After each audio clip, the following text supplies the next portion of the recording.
Olá, bom dia, boa tarde, boa noite. Sejam bem-vindos ao módulo 2 do curso de flauta doce do Festival Internacional de Música Instrumental, FIME, da Casa de Vovó Dedé. Eu sou Luciana Gifone e vou acompanhar vocês nessa jornada do curso de flauta doce. Sou uma mulher baixa, uso óculos e tenho uma pele morena, cabelos e olhos castanhos escuros, cabelos cacheados. Estou com uma blusa verde e uma calça cinza. E tenho aqui ao meu lado diversas flautas sobre uma mesa, também um laptop onde eu vou exibir alguns slides para acompanhar aqui minha fala e exemplificar algumas coisas para vocês. E também tenho uma estante de partitura e que em breve vocês vão saber o que eu vou tocar aí para vocês. E no módulo 2, nós vamos falar um pouco, expandir mais o nosso conhecimento sobre a flauta doce em relação ao módulo 1, sabendo com mais detalhes as características desse instrumento, as formas como ele pode ser construído, as diversas possibilidades de que esse instrumento possa soar, né, em relação ao seu timbre, e também a forma de tocar, suas distintas digitações. Pelo menos uma introdução a esse universo da digitação. Você vai aprender como fazer, até mesmo sozinho, e descobrir como isso é anotado nos métodos, para você entender melhor uma maneira de estudar, né, a digitação da flauta doce. Bem, nesse próximo slide, eu trago aqui uma imagem da flauta na posição horizontal e dividida, mostrando a divisão das suas partes. Assim como um corpo, né? A flauta, eu vou pegar, deixa eu ver qual que eu vou pegar essa aqui. A flauta, ela tem um pé, um corpo e uma cabeça, né? O pé da flauta, vamos começar falando de cada um, tá? Descrevendo cada um. Como é que é o pé da flauta? Existem flautas, gente, que o corpo e o pé não separam, tá? Mas a maior parte delas a gente consegue, digamos, separar, né? Desmontar, até mesmo para guardar, tá? Então, nós temos flautas que, por exemplo, o corpo e o pé eles são juntos, tá?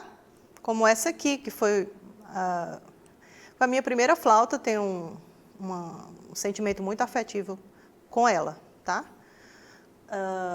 Então, ela só divide a cabeça e aí o corpo e o pé juntos, certo? Mas as características são muito parecidas, mesmo quando elas são assim, tá? Por exemplo, no pé. Vou mostrar aqui para vocês com detalhes do que é feito o pé da flauta, né? Nós temos um furo aqui ao final, né? Que ele também soa, tá? Esse furo aqui, onde o canal de ar que você sopra, é o último lugar onde ele passa, é esse furo aqui, né? Também podemos fazer brincadeiras com sons dessa flauta. E ela tem um furo duplo aqui, que é para você colocar o seu dedo mindinho, tá? Esse furo duplo, em algumas flautas, o furo é simples, se for um modelo de flauta mais antigo, ou antigo que eu digo é do período renascentista, ou barroco, historicamente informado, né? E que ele ajuda aqui a fazer, quando a gente for ver a digitação, o som do cromatismo, né? Do sustenido, tá? Dos sustenidos e bemóis da flauta. Você fechar os dois furos ou apenas um, né? O corpo da flauta. Bem, o corpo da flauta é o tubo por onde vai passar esse ar que você vai soprar. E você vai movimentar os seus dedos nos furos. Nós temos 1, 2, 3, 4, 5, 6. Sendo que o sexto, ele também é duplo, tá? Também para ajudar a fazer o cromatismo, né? Os sustenidos e bemóis, certo? E atrás, como nós já vimos no módulo 1, a grande inovação da flauta doce no mundo das flautas, que é o furo que a gente chama de zero, tá? Que é o do polegar, tá? Que ele pode tanto funcionar todo tampado como metade, né? E aqui nós temos as juntas, são chamadas de juntas, essas extremidades do corpo, onde se conectam tanto o pé quanto a cabeça, tá? E agora vamos para a cabeça da flauta. Tcharam! Esse slide traz com detalhes o que a flauta traz na sua cabeça, né? Eu vou pegar aqui a minha flauta contralto para mostrar para vocês.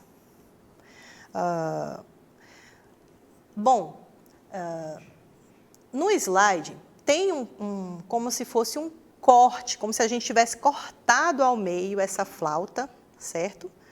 E para a gente ver como é por dentro dessa cabeça, tá? E aí a gente vê a presença, primeiro aqui em cima, né? Tem o furo que é do bico da flauta, né? Nós podemos ver na imagem esse bico que você sopra e logo vem também junto dele o bloco. O bloco é como a alma do violino, é o segredo da flauta, o som da flauta está todo aqui, dentro desse bloco, a maneira como ele é feito, as características, o trabalho, né, a dedicação com que ele é preparado, esse bloco, tá? Se acontece alguma coisa com esse bloco, adeus a flauta, né? E aí nós temos abaixo do bloco uma outra saída de ar que a gente chama de janela, né? Essa janela, ela também é muito importante para direcionamento do som, certo? E aí nós temos o resto da cabeça, que é simplesmente o canal de ar para se chegar aos... né, o tamanho dele vai também, junto com o restante da flauta, se chegar aos sons mais agudos ou mais graves ou médios, da forma como você quiser ou precisar tocar naquele momento, tá bom? Então, depois de mostrar esses detalhes da cabeça da flauta, eu vou entrar num assunto que é a grande polêmica de quem toca flauta doce e também a dúvida da maioria dos iniciantes que começam a tocar flauta, às vezes ganham uma flauta de presente, tudo, né? Professora, qual é a diferença entre a flauta barroca e a flauta germânica? Qual é a melhor?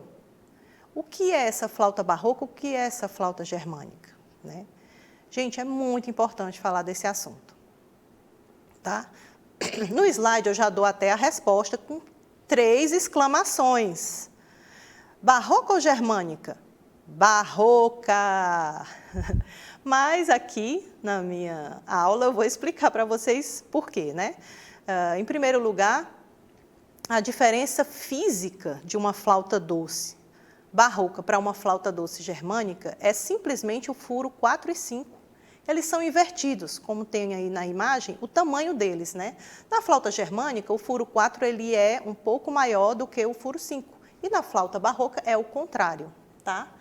Gente, eu não tenho nenhuma flauta germânica aqui, porque, como vocês já entenderam, né, eu já tenho a minha resposta para esse assunto. Mas faz toda a diferença, essa pequena diferença física faz toda a diferença de tudo dentro de como vai funcionar essa flauta, esse som da flauta, tá?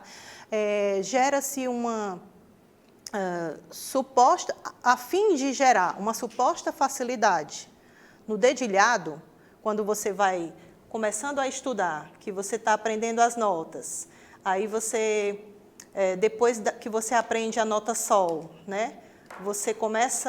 Você acha que para aprender a nota Fá, assim como na flauta transversal, ou algum outro instrumento de sopro, né?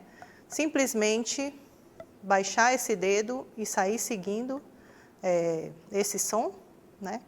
Essa é a suposta grande facilidade da flauta germânica. Isso gera toda uma instabilidade que eu falei, tá, gente? De emissão da segunda oitava, uma dificuldade de se tirar notas cromáticas, tá? E o que significa que um prejuízo muito grande para quem está aprendendo música. Por quê? Você fica com um instrumento que é limitado ao dó maior, né? E tonalidades e primeira oitava. Então, se você quer só tocar poucas canções com dedilhado, né? Você é mais fácil, né? Então, por que não adquirir um instrumento já completo, que é o barroco, né? Onde nós temos um dedilhado histórico ou com estudos comprovados, né? Que é esse de forquilha para todos os instrumentos, né? E você vai poder tocar o que você quiser, né? Ir para frente com esse instrumento, né? Levá-lo consigo para onde você for, né? Na vida. Isso não vai te incomodar sonoramente e você vai ficar achando que a culpa é da flauta doce. Não é a culpa da flauta doce, né? Gente, mas então por que existe essa flauta germânica, né? Como é que ela foi inventada, né? Para você saber um pouquinho mais sobre esse assunto, eu indico o site da professora, existe vários artigos nesse site, né? Que foi idealizado pela professora Patrícia Michelini, chamado Lab Flauta, professora da Escola de Música do Rio de Janeiro, da UFRJ, tá? E lá ela escreveu um artigo super interessante, pontuando cada argumento a respeito, e os mitos também a respeito da flauta germânica e barroca, né? Por que se chamou esse nome barroco? Também foi uma convenção, né, em relação ao que supostamente seria um dedilhado mais histórico, mais de acordo com os métodos, né? Mas é um instrumento que, com o passar dos anos, se percebeu que realmente ele é mais equilibrado, ele é mais convincente, né? Tem uma sua estabilidade, tá?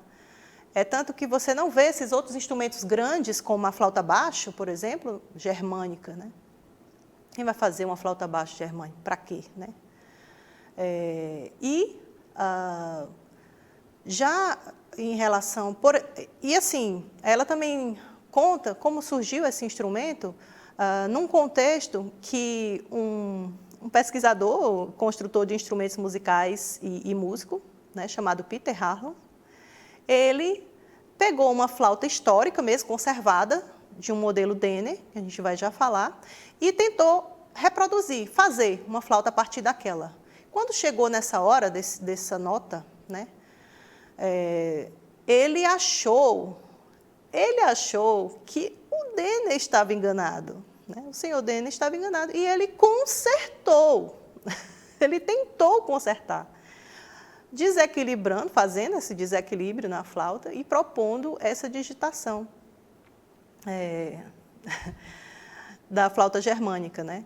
E isso acabou que depois ele até meio que se arrependeu e falou que foi um equívoco, mas, na verdade, de acordo com os interesses de mercado, essa flauta funcionou muito bem e vendeu muito, né? Naquele momento, e até hoje também, pela demanda de mercado exatamente desse consumo mais imediato, sem uma preocupação maior com o futuro daquelas pessoas que estavam sendo musicalizadas, de também se valorizar uma ideia mais de simplicidade, muitas outras coisas que estão envolvidas aí, tá? Mas se você faz parte de um projeto, se você é professor, se você está começando a estudar flauta, adquira logo uma flauta barroca. Antigamente, ela até era um pouco mais cara, mas hoje em dia não, mesmo preço.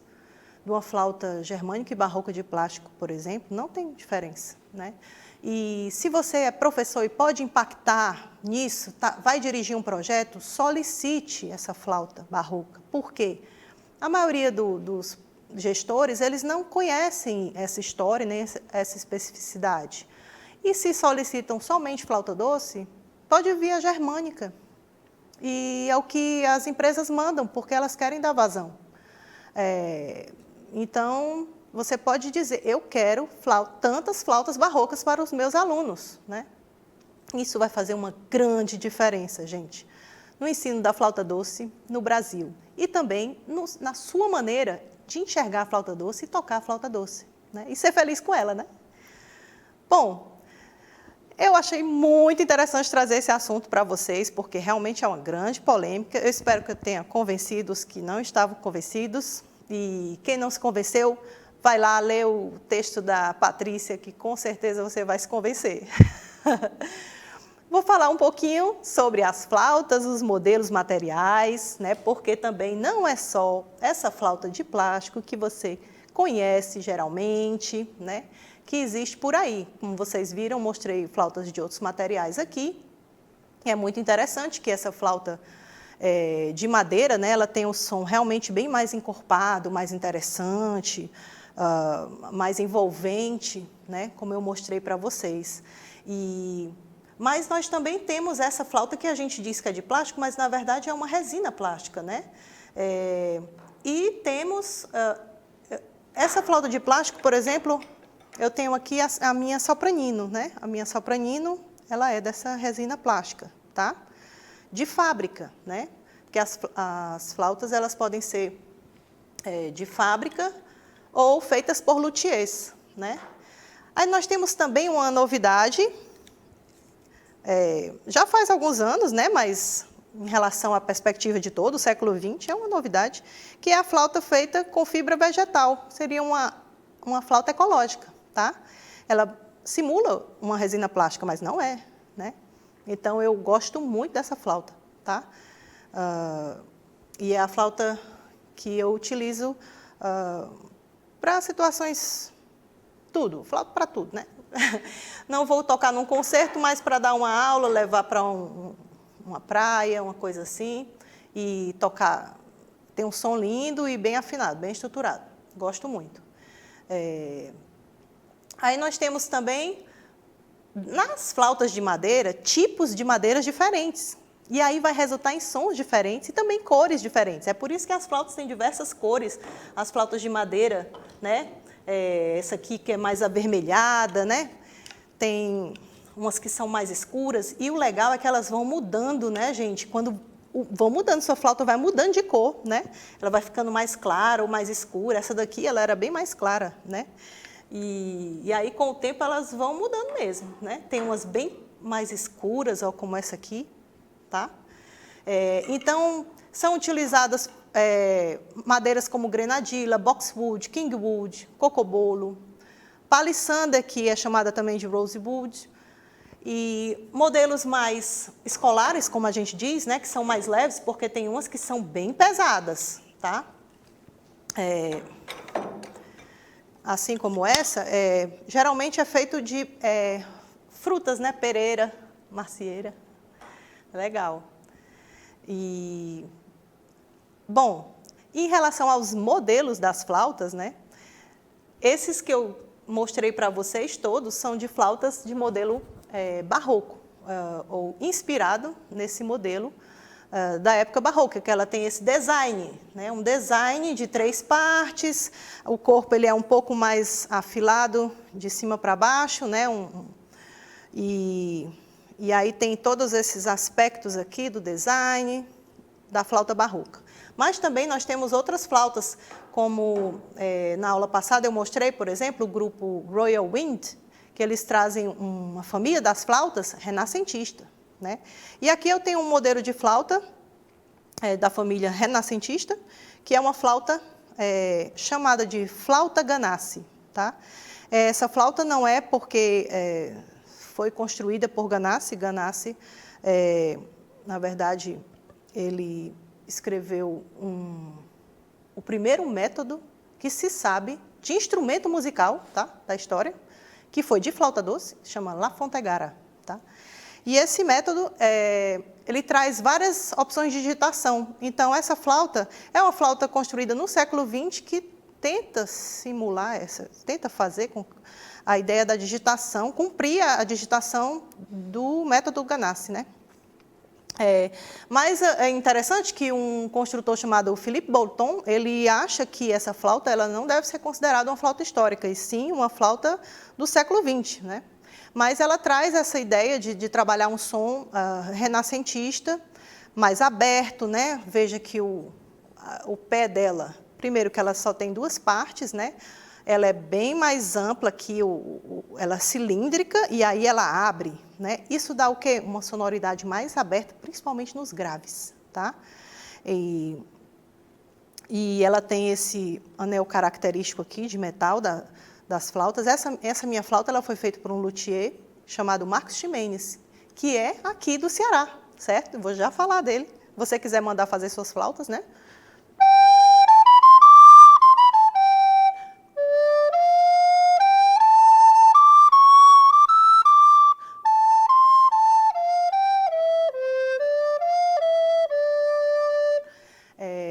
Não sei, alguns de vocês podem ter percebido que a digitação da nota Fá, ela é forquilha, sem o mindinho, né?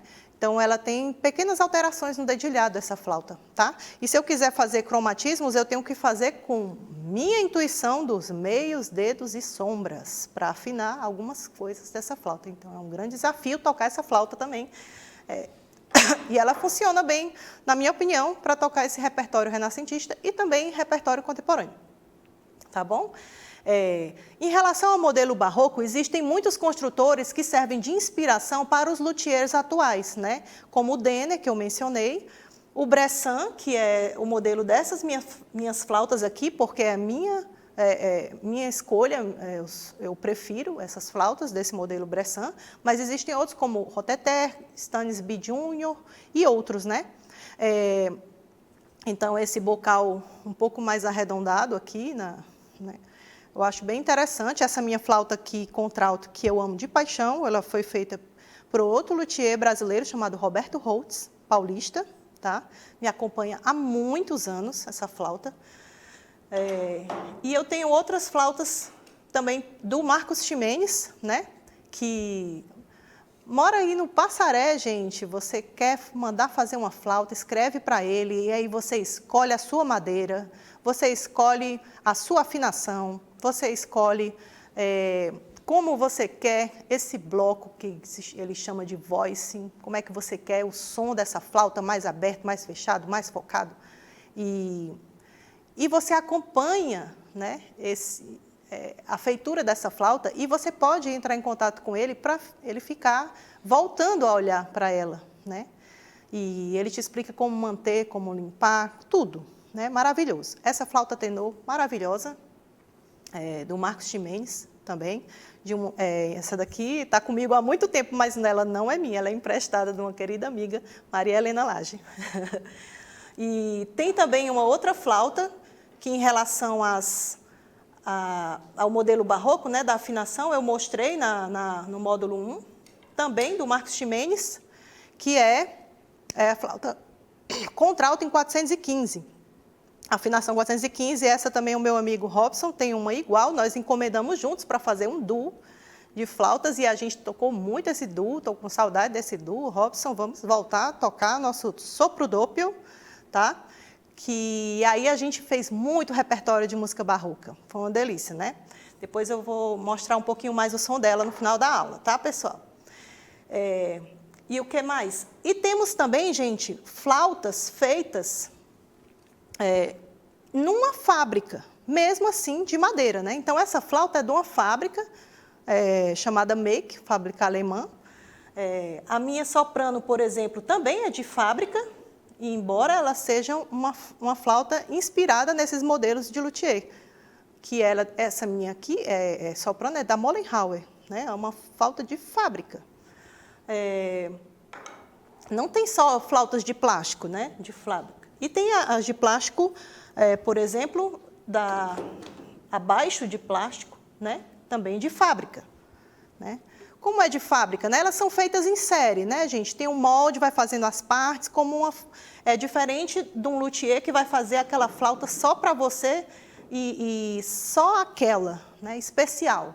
E então, às vezes, ele acerta, às vezes ele não acerta muito, mas, em geral, vale muito, muito mais a pena, né, você investir no instrumento assim. E tem então, gente, tem outros modelos de flauta doce que vocês talvez nunca nem ouviram falar, mas são muito interessantes, tá? Construídos no século XX com propostas muito bacanas. Eu vou mostrar algumas fotos para vocês no slide da flauta quadrada. Uau! Gente, essa flauta foi desenvolvida por esse construtor, Petzold, por isso também chamado de flautas Petzold, né? E de vários tamanhos, mas dos graves, certo? Não tem dela pequenininha não, modelo soprano. E ela tem um som super interessante para fazer música contemporânea, música pop, fazer música brasileira. A gente escuta bem o dedo, né, batendo na tecla, assim, no que seria a tecla, né? Ou tac, tac, tac, tac, faz um som assim, bem interessante, parece um slap um pouco de baixo, assim, sabe? E junto com o som que você está emitindo, tem um efeito muito bacana. Meu sonho é ter uma flauta dessa, por enquanto eu ainda não tive, mas está na minha lista, né?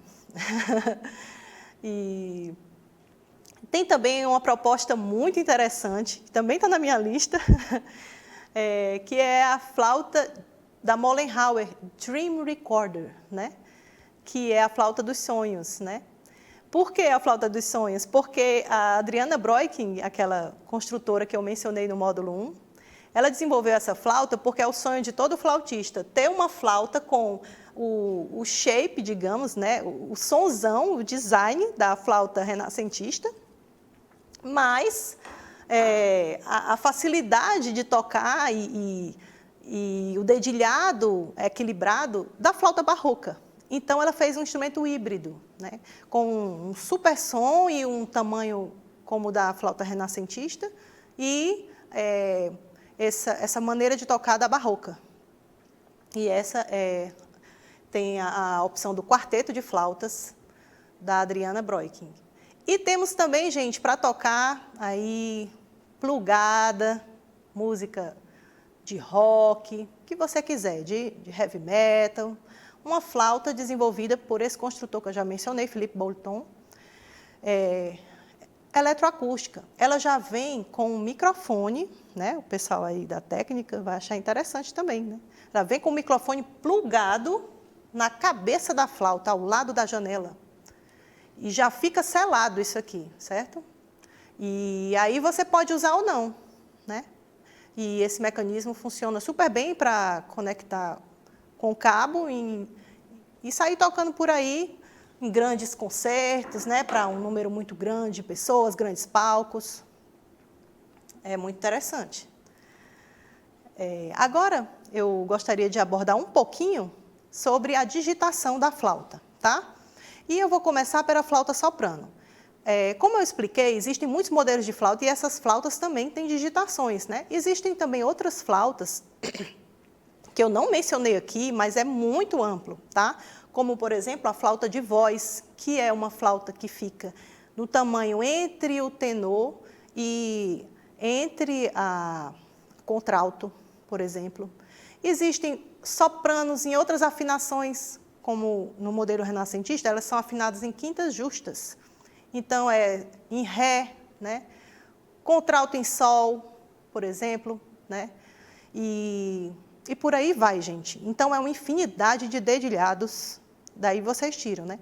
Mas eles cumprem mais ou menos a mesma estrutura, com pequenos ajustes e diferenças, tá?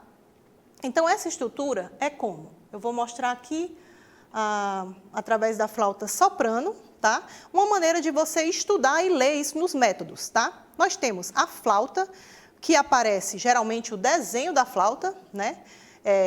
Geralmente esse desenho não é assim tão lindo como esse desse livro maravilhoso do meu amigo Davi Calandrini, Flauteando, mas tem o desenho da flauta e aí tem os furinhos e eles são pintadinhos onde você deve tocar, tá? E isso serve como condutor, para você saber. Às vezes a flauta não está nem desenhada, fica só as bolinhas para você saber onde tocar. E aí, às vezes, tem essa separação com esse tracinho, mostrando que você vai usar a mão esquerda na parte superior, polegar, indicador, o dedo médio anelar e a mão direita no restante da flauta. Então, a posição, né? É interessante você aprender também onde fica isso na pauta, se você está estudando música e quer tocar mais músicas, entender como tocar, né? É muito interessante você aprender também a ler a partitura, mesmo que você comece com essa notação moderna, que os métodos de flauta eles vêm com a notação moderna também, né? Eu falei aqui que existem outras notações que o flautista precisa saber, mas a moderna é fundamental. Então, aí nós temos essa nota lá. E aí, como é que você aprende as notas de uma maneira muito simples da digitação? A gente considera as posições dos furos, né, com números. Então, não é o meu dedo que tem um número. Aqui na flauta é a posição do furo que tem um número. Então, esse furo do polegar, que fica atrás, é o 0. Aí, aqui na frente, vem na sequência. 1, 2, 3. Aí, vem para a outra mão direita. 4, 5, 6 e 7. E a gente ainda pode chamar esse de baixo de 8, tá? Então, a nota Lá, qual é a posição da nota Lá? 0, 1, 2. Aí é muito fácil de você identificar. 0, 1, 2. 0, 1, 2. Certo? Então, na primeira oitava, coloquei no slide seguinte, a posição só com esses números, para você entender como você vai ler isso em vários métodos de flauta que traz esse tipo de notação, para você entender a digitação, tá? Então, se eu tenho o Dó grave, aí, como é o Dó grave? 0, 1, 2, 3, 4, 5, 6, 7. Vixe, a flauta... né? Então, se eu quero um Dó sustenido ou um Ré bemol, eu desloco um pouquinho o meu dedo mindinho.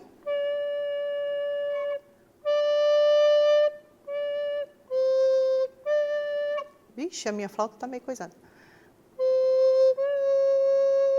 Aí sim.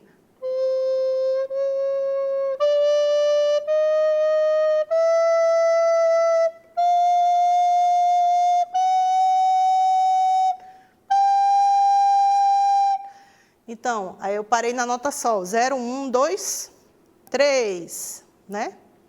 No slide. Aí, se eu quero... Aí, quando é só meio dedo que você usa, a gente coloca um corte. Então, o 6 com o corte significa o 6, meio dedo, né? Então, por exemplo, a nota Sol sustenido, né? Ela é 0, 1, 2, 4, 5 e metade do 6, ó. Certo? E assim vai, terminando na nota Dó, que é o 0, 2. Aí, no slide seguinte, temos a segunda oitava, começando a partir do Dó, e aí quando chega na nota Mi, Dó, Dó sustenido,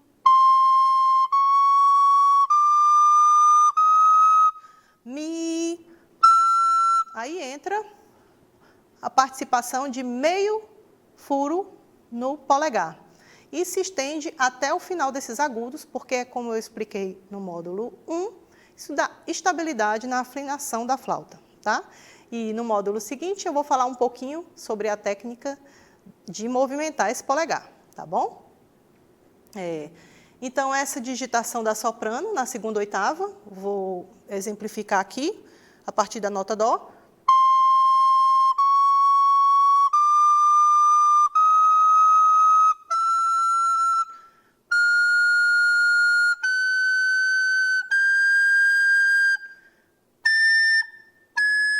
Sol sustenido.